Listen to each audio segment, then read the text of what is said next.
UGC bill का विरोध करने वाले वो लोग हैं जो इस बात को मानते हैं कि किसी खास जाति में जन्म ले लेने से ही व्यक्ति श्रेष्ठ हो जाता है और उसको जन्मजात बहुत सारे अधिकार मिल जाते हैं, जिसमें गरीबों पर, कमजोर लोगों पर, दलितों और पिछड़ों पर अत्याचार करना भी उसमें एक शामिल है। इसलिए वो चाहते हैं कि उनका जो जन्मसिद्ध अधिकार उन्हें प्राप्त है, वह उन अधिकारों के साथ गरीबों पर, पिछड़ों पर, दलितों पर अत्याचार करते रहें और उनके ऊपर कोई प्रतिबंध नहीं लगे।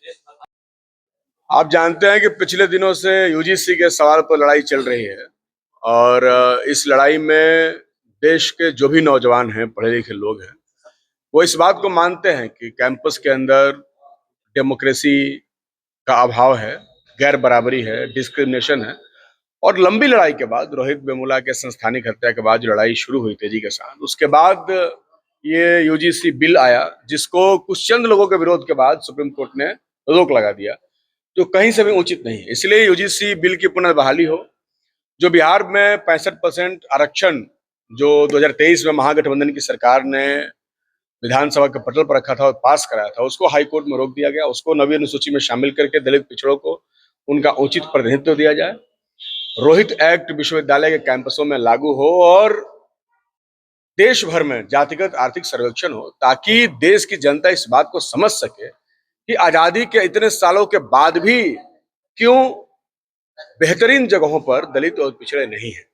इस सवाल को लेकर के लड़ाई छिड़ी हुई है। उस लड़ाई को मजबूत बनाने के लिए बक्सर में नौजवानों की मीटिंग हुई और पूरे बक्सर जिला से नौजवान इसमें शामिल हुए और सब लोगों ने संकल्प लिया कि यूजीसी बिल के सवाल पर और डिस्क्रिमिनेशन के खिलाफ मजबूती के साथ हम लोग लड़ेंगे और आने वाले समय में पूरे बिहार और देश भर में एक ऐतिहासिक आंदोलन हम लोग खड़ा करेंगे। सुप्रीम कोर्ट ने जब भरोसा जताया है कि 19 मार्च को फैसला आएगा, तो फैसला का इंतजार कर लेते आप लोग? उन्होंने ये नहीं कहा है कि फैसला हमारे पक्ष में देंगे।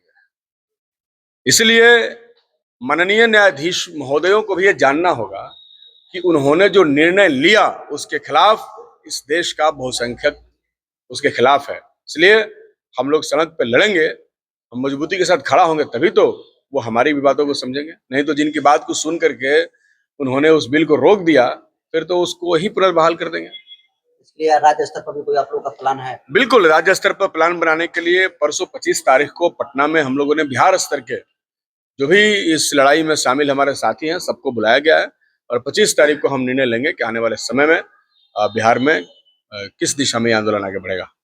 सवाल ये है कि लगातार जिस तरह से एक तरफ यूजीसी का समर्थन और दूसरी तरफ यूजीसी का विरोध, वाकई जो लोग यूजीसी का विरोध कर रहे हैं उनका क्या मानना है, क्यों चाहते हैं कि यूजीसी लागू ना हो? यूजीसी बिल का विरोध करने वाले वो लोग हैं जो इस बात को मानते हैं कि किसी खास जाति में जन्म ले लेने से ही व्यक्ति श्रेष्ठ हो जाता है और उसको जन्मजात बहुत सारे अधिकार मिल जाते हैं, जिसमें गरीबों पर, कमजोर लोगों पर, दलितों और पिछड़ों पर अत्याचार करना भी उसमें एक शामिल है। इसलिए वो चाहते हैं कि उनका जो जन्मसिद्ध अधिकार उन्हें प्राप्त है, वह उन अधिकारों के साथ गरीबों पर, पिछड़ों पर, दलितों पर अत्याचार करते रहें और उनके ऊपर कोई प्रतिबंध नहीं लगे। आरक्षण की बात करेंगे तो ईवीएस भी मिला हुआ है, तो आखिर इसमें भी यूजीसी पे भी तो आता है ईवीएस, ईडब्ल्यूएस।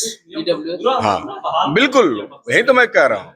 हम लोग तो और सख्त कानून बनाने की मांग कर रहे थे और इसीलिए ये बिल की लड़ाई सिर्फ यूजीसी बिल की लड़ाई नहीं है, बल्कि आजादी के 80 वर्षों के उपरांत जो दलित पिछड़ों को रिप्रेजेंटेशन नहीं प्राप्त हो सका, वो समस्त अपने अधिकारों की लड़ाई हम लोग। लड़ाई कब तक चलेगा? लड़ाई तो तब तक चलेगा जब तक हमारे पूरे अधिकार नहीं मिल जाते।